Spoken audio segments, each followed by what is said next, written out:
Hello, I am Kaan Çetinkaya. I'm a second-year molecular biology and genetics student. I will present you my Physics 101 project, Acceleration on an Inclined Plane. In my experiment, my objective is to calculate the acceleration of an object on an inclined plane, then, respectively, to change the slope of the plane and mass of the object and to recalculate and compare the data that will be obtained from them. Here is the equipment I used.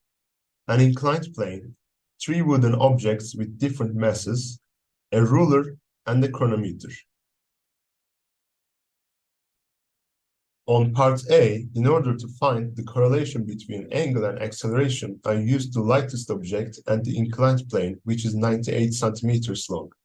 I chose 3 angles, 25, 30, and 35 degrees, and respectively recorded the time twice for each of them, which leads a total of 6 attempts for part A.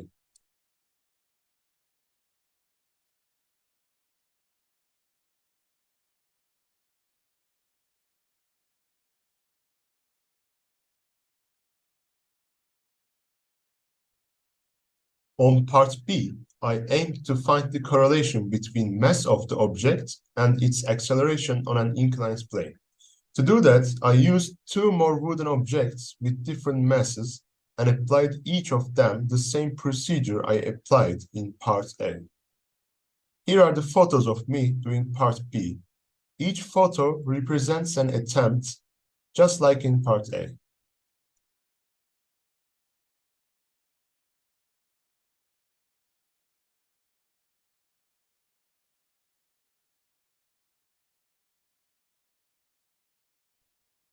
The data and calculations that are obtained from part A shows that as the angle of the inclined plane increases, the acceleration of the object on the plane increases as well. The data shown from part B with an insignificant deviation shows that the change in the mass of the object on an inclined plane has no effect on its acceleration. The deviation could be due to 3 main reasons: effect of the rotational kinetic energy. Since the recorded time values are so small, errors could be made by the recorder, and coefficient of friction may not be the same on every point of the inclined plane. As a conclusion, the results of my experiment are consistent with the theoretical setup.